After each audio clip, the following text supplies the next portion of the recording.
All right, Top Billy, you think I get away with the same thing again?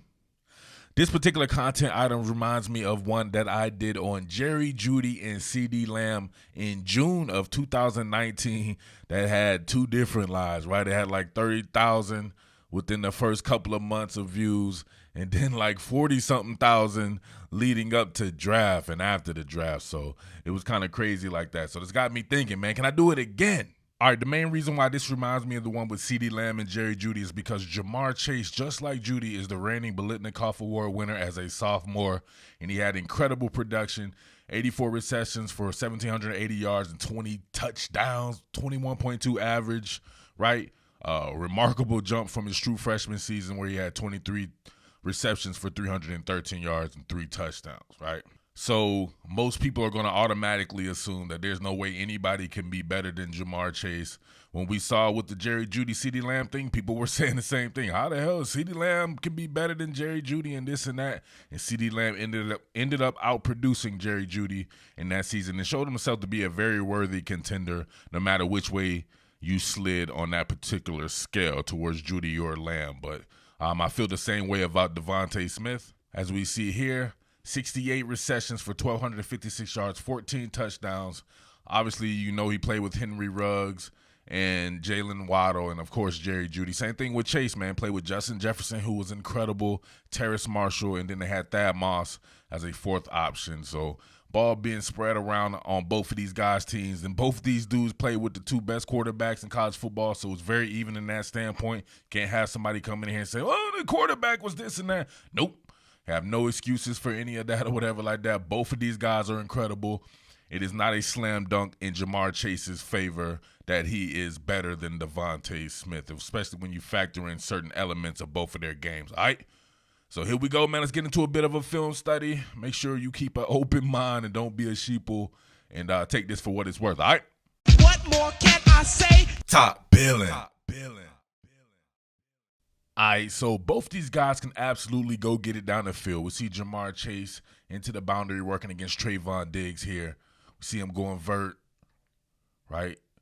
You had Trayvon Diggs look like he was working with outside leverage until he got his stool softened. And y'all remember this. My man had to switch his career on the spot to being a stripper. Look at him getting it in right there. But if you look at this right here, one thing I notice about Jamar Chase is I wonder how fast Jamar Chase really is, like what his time speed is there, right? I never really see him just completely outrun people, right? Usually people are able to get back into the frame with him as far as being in phase or whatever like that. But, man, he has such great ball skills that it really just does not matter, man. He can absolutely go up and get it with the best of them, and he's fast enough, right? Now, if I had to guess his speed, as a matter of fact, let's check this out. All right, so this is talking about his performance at the opening regional in New Orleans, going back, I believe, from junior going into his senior season right here. And it said he ran a 4.66 40-yard dash. So, obviously, it's been a few years since that. If I had to make a guess with my well-informed, educated eye as far as judging his speed, I would say he's probably more like a 4.51, like a 4.47 to 4.51 type guy now that he's been in that strength and conditioning program, right? He looks fast. He doesn't look blazing fast to me, but as you can see right here, he did at one particular point in time clock at a 4.66 40. Doesn't mean nothing, obviously, because he shows such great ability to adjust to the ball. We see him into the boundary again, going against Roger McCreary. Same kind of deal, right? If you see him with McCreary right here, he's not necessarily running by McCreary. See him take the rhythm step here, come to balance, take an outside release. McCreary's right in phase, right on him, right up in his hip pocket, glued to him, right? He's like a billfold, right up in his hip pocket there. But look at the ability to turn and adjust to the ball and then go up and get it at the apex. All right, one more getting down into the boundary with going against A.J. Terrell. Same kind of deal right here. Terrell is on his ass. Boom, slight push off there. Got to call it like you see it, slight push off there, but it just shows how crafty he is and being able to get his work off right there. So Terrell's in phase until about right there. See a little bit of a push off there, just so slightly. You know why? Because this dude is strong as a damn hoss, man. Straight nasty. He's got to be the strongest receiver in college football. Shit, he could go to the NFL and might be the strongest receiver. This dude is a beast. In my opinion, you see DeVonta here going against Derek Stingley. I'm really so a little bit difference there, and just the speed of it. Obviously, Smith is about 25 pounds lighter too. They're both 6'1". We see him come to balance here on Derek Stingley, press it to the outside. Stingley, who they reportedly runs a 4.3. I'm not sure if he's that fast, but he's definitely super fast. You can see right here, Stingley at least has a 2-step or a step and a half disadvantage right there. And all he could really do was trying to grasp at straws. Smith is a damn monster going down that field, man. All right, less than 30 yards for DeVonta Smith to achieve maximum separation. Fight the hands, go up and get it, touchdown. Kid is a wizard, man. Run it again, come to balance, leave yourself just enough room, get upfield. Great throw by Tua, of course. Let's look at it a little bit slower. See him jab it to the inside just to get to the outside.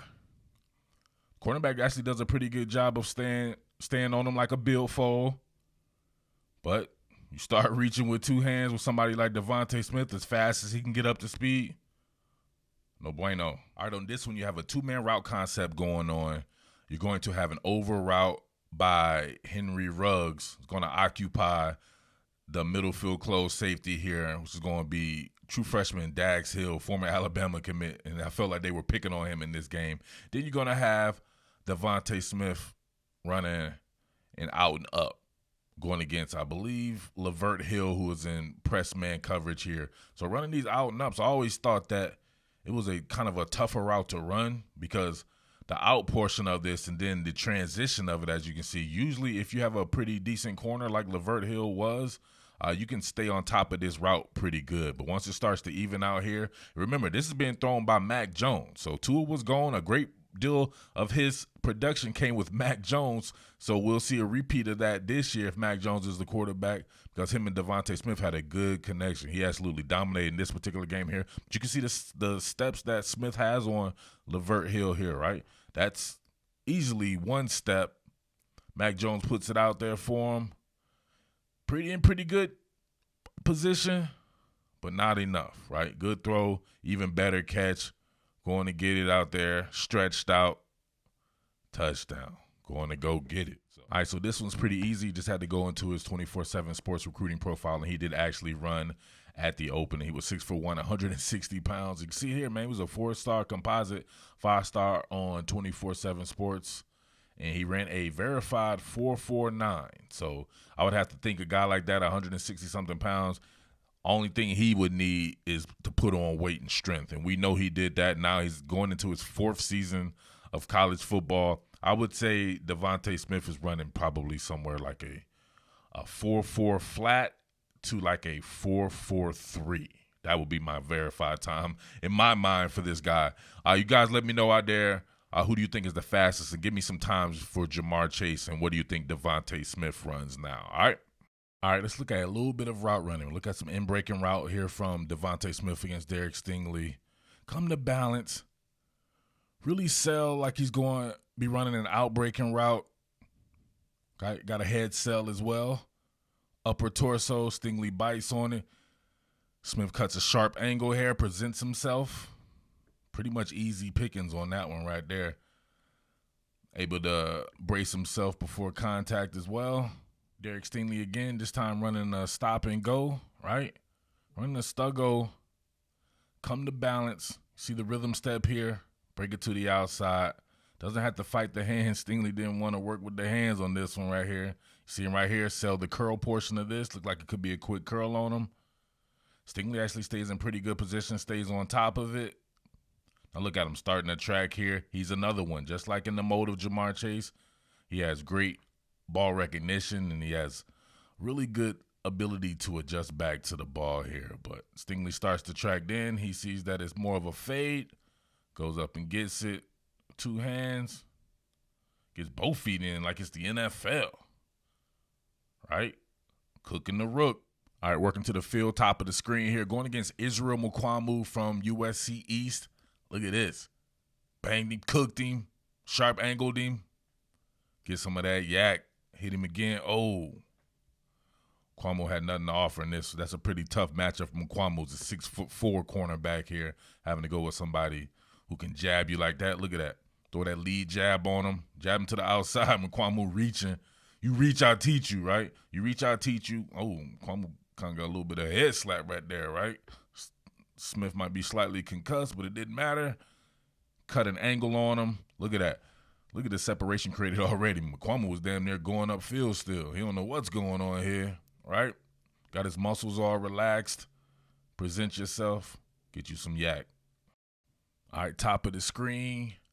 Ja'Marr Chase going against Jalen Green here, running a quick curl.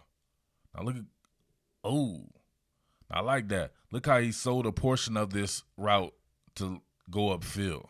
All right, running again, full speed. Now look at this. It's two different, almost like two different portions of that route. That's how you vary your route speed, kids. You see him lulling them to sleep here. Kind of stop it down a little bit. Look at that. Lull them to sleep here. Then kind of put it, look at that. You see him bog it down here to really sell it going upfield until it's not. Make everything look vertical until it's not, as they say, right? And boom, hands catcher. And you know the rest is history. All right, let's check him out here. Working out of the slot against Roger McCreary on an in-breaking route. Now we see a little bit of a difference here, right? He comes to balance with a rhythm step. Real tall, standing tall and talented with it. Comes to balance. Doesn't really sell it hard to the outside. He works more of a power game. Now look at this, a two-hand jam by McCreary. Now they're in a super chicken fighting stage here. This is just gangster, right? They're working gangster here, hand-to-hand combat. Look how strong Ja'Marr Chase is to fight through this, even with the contact. A little bit different of a game right there than Smith, who's a little bit smoother in my opinion there. But look at the strength of this dude. Man, how do you stop that? There's all kind of comparisons for Ja'Marr Chase, right? I like the Steve Smith Sr. comparison, but he's a little taller than that. Golden Tate's a guy who has a game like that. I think both these guys remind me kind of like running backs who were converted to receiver. Tate, Steve Smith Sr. Give me some comparisons for Ja'Marr Chase out there. Dez Bryant's one, a pretty decent one. Empty rep right here, but has a little bit of transition in it. I just thought it was funny, first and foremost. What the hell is Trayvon Diggs doing here? He shoots a two-hand jam, right? Two-hand jam. I know this is about Ja'Marr Chase, right? It may be an indictment on how fast people think he really is, because a lot of people like to shoot press coverage on Ja'Marr Chase, whereas a lot of people don't even like to try to touch DeVonta Smith, because one touching is, you know what I'm saying? When you miss, he'll teach you. But you see right here, Trayvon Diggs trying to get gully with it. It's not working right here at all. Ja'Marr Chase fights through that. Now look at him. Trayvon Diggs looks like a bedroom intruder or something like that. Come on, man. You climbing in your window, snatching your people up type stuff, man. Come here, girl. What is he doing? Is this real defense? How is this not called right here, right? It's not pass interference, but it's not called. But for film study purposes here, right, he got lost on this transition even though he was holding on. Look at that. He's still running upfield. Ja'Marr Chase breaks through right here. I don't know what to tell you about that. What's Trayvon Diggs doing, man? That had to cost him a round, just that one rep. All right, back into the boundary here, going against Trayvon Diggs, who once again trying to shoot a two-hand jam on this man. Like, what's going on here? Look at him. Ja'Marr Chase is too damn strong for that. You can see there he caught up to Ja'Marr Chase, right? Probably a little bit of an underthrow by Joe Burrow here. Yeah, definitely more of a back shoulder kind of deal going on right there. But man, let's look at it a little bit closer. All right, Trayvon Diggs, he got like rabies. He got football rabies or something like that. He just doing anything, right? He shoots a jam. He shoots a right-hand jam. I give him that. But then he immediately goes into hand-to-hand combat, right? Just holding at the chicken fighting stage. Seeing it's a battle of strength. Not going to happen. Ja'Marr Chase shrugs him off. Good for the ref for letting him play like that, right? Because Trayvon Diggs is holding out. Look at him. He got his stool softened, then he blows a tire. Look, if you're not strong enough to compete in that arena, you're going to lose in the muscle inertia game. So that's just free-willing right there by Ja'Marr Chase, wide open, because Trayvon Diggs wanted to play hand-to-hand combat with him. And, of course, rest is it been dope as Joe let him downfield. Might have been a long touchdown here, but Joe kind of throws it right to him there, and Trayvon Diggs has some really good speed. Reduction and split here, once again going against Jalen Green, running a corner route. Now look at him. That's a really good route. Very conventional way of running, especially when you compare it to somebody like a Jerry Jeudy, where all these kids really love that style of route running. You don't have to do all that to gain maximum separation, right? That's a style of route running. It does not make Jerry Jeudy better than anyone. But you see here, Jamar Chase is just much more conventional. No wasted motion. Not really selling. He kind of sells it to the inside right here before he breaks it off on the corner. Jalen Green in really good position, though. It's just a really good throw. And, of course, if it's in the air, Jamar Chase is going to catch it. Same thing with DeVonta Smith. Both of these guys have A-plus hands. It's really hard to give these guys any category. Smith is faster. I wholeheartedly believe he's faster. I would say Smith is the better route runner, too. He's a better route runner, in my opinion, than Jamar Chase, although Jamar Chase is a very good route runner in his own. I just think that Smith's a little bit better with cutting angles and getting in and out of the transitions, whereas Jamar Chase is just more powerful, and his yak game is something nasty, and both of them have really great hands. All right, right here, you see Jamar Chase running just a conventional crosser into zone, right? But here's where he shines at. Look at this. That's Kenny Britt shrugged off right there. Kenny Britt Jr., he's shrugging off, right? Kenny Britt Jr., one of the hardest hitters in the league. And somebody said I sounded like that dude. I swear to God, dude, I wish I could find that dude. I sound like that. Get the fuck out of here. But check this out right here. Look. This man's a 230-something pound, very hard-hitting linebacker? No, sir. Sit down. He softened Kenny Britt's stool right there. Kenny Britt had no trouble on the toilet that night. Jamar Chase continues to run. This dude is phenomenally strong. All right, let's go ahead and call it right there. I just did a DeVonta Smith comparison with the route running to Jerry Rice, so check for that. There'll be a link of it or a link to it at the end of the video right here. But just let me know who you guys would take and break down some of those individual categories like I did, and let me know who you would place above one another in those individual categories. But, man, I think both of these guys are fantastic. They could very well be the number 1 and 2 receiver off the board, or it could be like what I did with Jeudy and Lamb, and then somebody else creeps in, right? Suppose it's Jalen Waddle, his own teammate, creeps in, just like Henry Ruggs crept in over Jeudy and Chase and was the number 1 wide receiver off the board. But there are a ton of great wide receivers that are draft eligible coming up here in this season. I look at Amon-Ra St. Brown at USC, who I'll be doing something on. Also, the kid at Minnesota, Bateman, Justin Ross, I really love. Man, it's hard to think of it right now offhand, but, you know, a ton of really good receivers out there. And, guys, it should be a very loaded draft just like it was last year if we're talking about guys with names, too. So, some guys in the ACC that you don't know about there, like Daz Newsome or the Brown kid, both of those guys at North Carolina. Some really good guys out there, man. So just let me know some of the guys you're checking for, but let me know on those individual categories and who you would take, all right? Hashtag real men watch to the end. Got that big football stuff going on here. Real football heads, thank you for rocking with your boy. As always, it's your boy Murph, the Underground King, top billing sports, and I am out. Peace. What more can I say? Top billing. Top billing.